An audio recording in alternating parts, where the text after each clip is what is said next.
তাপমাত্রার পারদ স্বাভাবিকের চেয়ে বেশ বেশি। আর কত চড়বে পারদ? স্বস্তির বৃষ্টি কবে হবে? চলুন জানবো।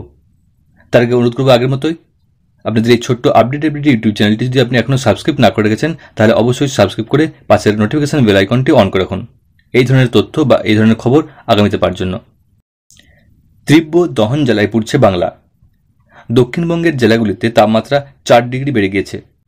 সপ্তাহের শেষে 42 ডিগ্রিতে পৌঁছে যেতে পারে শহরের তাপমাত্রা, এমনই পূর্বাভাস দিয়েছে আলিপুর আবহাওয়া দপ্তর।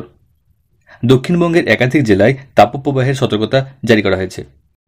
গত পরশুদিন সোনারপুরে এক মহিলার মৃত্যু হয়েছে গরমের জন্য। তীব্র গরমে পরিস্থিতি মোকাবিলায় গত পরশুদিন নবান্নে জরুরি বৈঠক হয়েছে। সেই বৈঠকের পরে রাজ্য সরকারের পক্ষ থেকে বেশ কিছু সতর্কতা জারি করা হয়েছে। সকাল 11টা থেকে বিকেল 4টে পর্যন্ত তীব্র রোদে ঘোরাঘুরি করতে নিষেধ করা হয়েছে সকলকে। যতটা সম্ভব ঢাকা জায়গায় থাকার অনুরোধ জানানো হয়েছে। দক্ষিণবঙ্গের নাজেহাল দশা গরমে। কলকাতা শহরেও তাপপ্রবাহের পূর্বাভাস দেওয়া হয়েছে। পশ্চিমাঞ্চলের জেলাগুলিতে লু বইতে পারে বলে সতর্ক করেছে আলিপুর আবহাওয়া দপ্তর।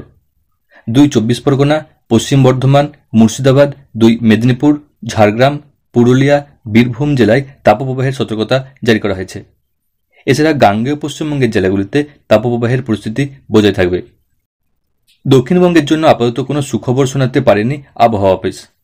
উল্টে পরিস্থিতি আরও কঠিন হবে। সপ্তাহের শেষে কলকাতা শহরেও তাপপ্রবাহের পরিস্থিতি তৈরি হবে। তাপমাত্রা 42 ডিগ্রি সেলসিয়াস পর্যন্ত পৌঁছে যেতে পারে বলে জানিয়েছে হাওয়া অফিস। গতকাল বুধবার সকাল থেকে রোদের তেজে নাজেহাল দশা গেছে কলকাতা শহরে। তাপমাত্রা স্বাভাবিকের চেয়ে 4 ডিগ্রি বেশিতে পৌঁছে গিয়েছিল। দর্শক বন্ধু, আপনি ভিডিওটি কোথা থেকে দেখছেন? অবশ্যই আপনার এলাকার কি পরিস্থিতি তা নিচের কমেন্ট বক্সে লিখে জানান।